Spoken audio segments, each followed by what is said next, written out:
Hello friends, welcome to mahikitchentamil. நம்ம இன்னைக்கு என்ன செய்ய போறோம்னு பாத்தீங்கன்னா காரசாரமான எண்ணெய் கத்திரிக்காய் குழம்பு தாங்க செய்ய போறோம். வாங்க இது எப்படி செய்யலாம்னு நம்ம பார்க்கலாம். எண்ணெய் கத்திரிக்காய் குழம்பு ரெடி பண்ணதுக்கு ஃபர்ஸ்ட் நம்ம மசாலா ரெடி பண்ணிக்கலாங்க. அதுக்காக கடாயில 1 ஸ்பூன் அளவுக்கு எண்ணெய் ஊத்திட்டு 3 வரமிளகாய் சேர்த்துக்குங்க. அது கூடவே ஒரு 10 சின்ன வெங்காயம். இந்த வெங்காயம் நல்லா கண்ணாடி பதம் வர அளவுக்கு நல்லா வதக்கிக்கணும். அடுத்ததா நம்ம 1/4 டீஸ்பூன் அளவுக்கு சோம்பு சேர்த்துக்கலாம். சேர்த்துட்டு அதையும் நல்லா வதக்கிக்கங்க. இப்போ இது கூடவே நான் கட் பண்ணி வச்சிருக்க மீடியம் சைஸ் தக்காளி ஒன்று சேர்த்து அதையும் நம்ம நல்லா வதக்கிக்கலாம். வெங்காயமும் தக்காளியும் நல்லா வதங்கிடுச்சிங்க. இந்த ஸ்டேஜில் 4 டேபிள் ஸ்பூன் அளவுக்கு தேங்காய் சேர்த்துக்கலாம். தேங்காய் சேர்த்துட்டு நல்லா வதக்கணுங்கிற அவசியம் இல்லை, லைட்டாக வதக்குனா போதும்.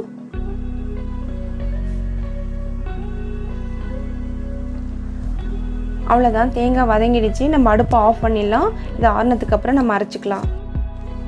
இப்போ நம்ம வதக்கி வச்ச பொருள் எல்லாமே ஆறிடுச்சிங்க. நம்ம மிக்ஸி ஜாரில் சேர்த்துட்டு இதை நல்லா நைஸாக அரைச்சி எடுத்துக்கலாம். அவ்வளோதான், இப்போ மசாலா அரைச்சி எடுத்து தனியாக எடுத்து வச்சுக்கங்க. இது அப்படியே இருக்கட்டும். அடுத்ததாக கத்திரிக்காய் பார்த்திங்கன்னா அடிப்பகுதியில் 4ஆக கட் பண்ணிக்கோங்க. கட் பண்ணிவிட்டு இந்த மாதிரி கேப் இருக்க பகுதியில் நம்ம அரைச்சி வச்ச மசாலாவை உள்ளே ஸ்டாப் பண்ணிவிடுங்க.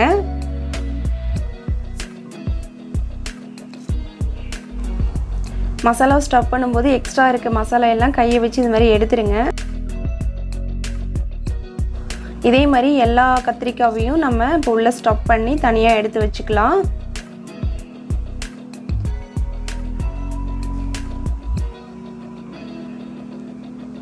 நான் மொத்தம் ஒரு 7 கத்திரிக்காய் எடுத்திருக்கேன்.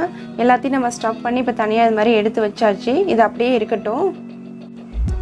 அடுத்ததாக நான் மண் சட்டி எடுத்திருக்கேன். அதில் ஒரு 3 டேபிள் ஸ்பூன் அளவுக்கு பார்த்திங்கன்னா நல்லெண்ணெய் சேர்த்துக்குங்க. நல்லெண்ணெய் சேர்த்திங்கன்னா எண்ணெய் கத்திரிக்காய் குழம்பு ரொம்ப டேஸ்ட்டாக இருக்கும். வேறு எந்த எண்ணெய் சேர்த்திங்கனாலும் அந்தளவுக்கு டேஸ்ட் வராது. இது எண்ணெய் நல்லா சூடானதும் நம்ம ஸ்டஃப் பண்ணி வச்சுருக்கோம் பார்த்துறீங்களா, அந்த கத்திரிக்காவை ஒன்று ஒன்றா நம்ம வச்சிடலாம். எனது வந்து குழியாக இருக்கிறதுனால வைக்கிறது கொஞ்சம் சிரமமாக இருக்குது. அகலமான பாத்திரமாக இருந்தால் வைக்கிறதுக்கு ஈஸியாக இருக்கும். நல்லா அந்த எண்ணெயில் நல்லா முக்கிற அளவுக்கு அந்த கத்திரிக்காய் வைங்க. இது நல்லா வேகட்டும். வெந்ததுக்கப்புறம் நம்ம திருப்பி போட்டுக்கலாம். எடுக்கும்போது நம்ம கரண்டி வச்சு எடுத்தோம்னா ஸ்டஃப் பண்ணதெல்லாம் வெளில வந்துடும். அதனால் நான் ஸ்பூனால் திருப்பி போட்டுக்கிட்டேன். உங்களுக்கு எது ஈஸியாக இருக்கோ அதை செஞ்சுக்குங்க. இப்போ பாருங்கள், ஒன் சைடு அந்த கலரே சேஞ்ச் ஆகி நல்லா வெந்து வந்திருக்கு பாருங்கள். அதே மாதிரி எல்லா கத்திரிக்காயும் நம்ம திருப்பி போட்டுக்கலாம்.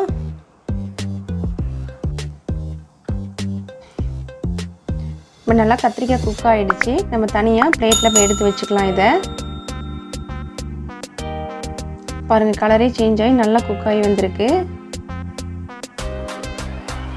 அதே மண் சட்டியை நம்ம க்ளீன் பண்ணிவிட்டு மறுபடியும் ஒரு 4 டேபிள் ஸ்பூன் அளவுக்கு நல்லெண்ணெய் ஊற்றிக்கிங்க. நல்லா சூடானதும் கொஞ்சமாக வெந்தயம்,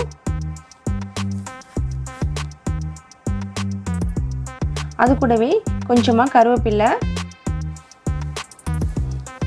சேர்த்துட்டு நல்லா வதக்கி விட்டுக்குங்க. அடுத்ததாக ஒரு 10லேருந்து 15 சின்ன வெங்காயம் சேர்த்துருக்கேன்.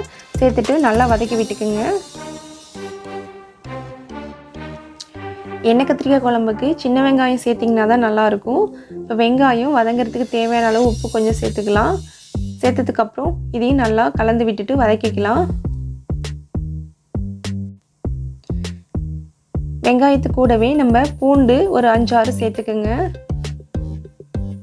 வெங்காயம் நல்லா கண்ணாடி பதம் வந்தோடனே நான் மீடியம் சைஸ் தக்காளி வந்து 1 சின்னதாக கட் பண்ணி சேர்த்துருக்கேன். வெங்காயமும் தக்காளியும் நல்லா வதங்கிடுச்சிங்க. இந்த ஸ்டேஜில் 1/4 டேபிள் ஸ்பூன் அளவுக்கு மஞ்சள்தூள் சேர்த்துக்கலாம். சேர்த்துட்டு அது வெங்காய தக்காளி கூட நல்லா கலந்து அதையும் நல்லா நம்ம வதக்கிக்கலாம்.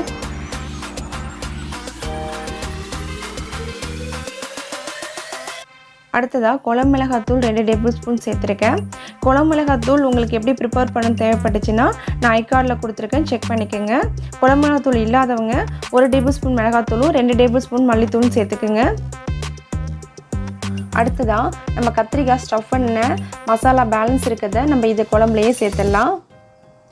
சேர்த்துட்டு தேவையான அளவு தண்ணி ஊற்றிக்கிங்க. ஊற்றி நல்லா கலந்து விட்டுடுங்க. ரொம்ப திக்காக இருந்தால் இன்னும் கொஞ்சம் கூட தண்ணி சேர்த்துக்கலாம். எனக்கு கொஞ்சம் திக்காக இருக்கிறதுனால தண்ணி இன்னும் கொஞ்சம் சேர்த்துருக்கேன்.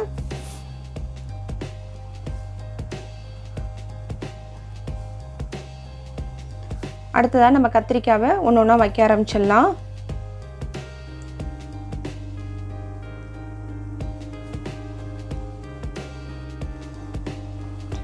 அடுத்த புளிக்கரைசல் பார்த்திங்கன்னா நான் வந்து ஒரு எலுமிச்சை அளவு எடுத்திருக்கேன். அதை நல்லா கரைச்சிட்டு தண்ணியை நம்ம அதிலே சேர்த்துடலாம்.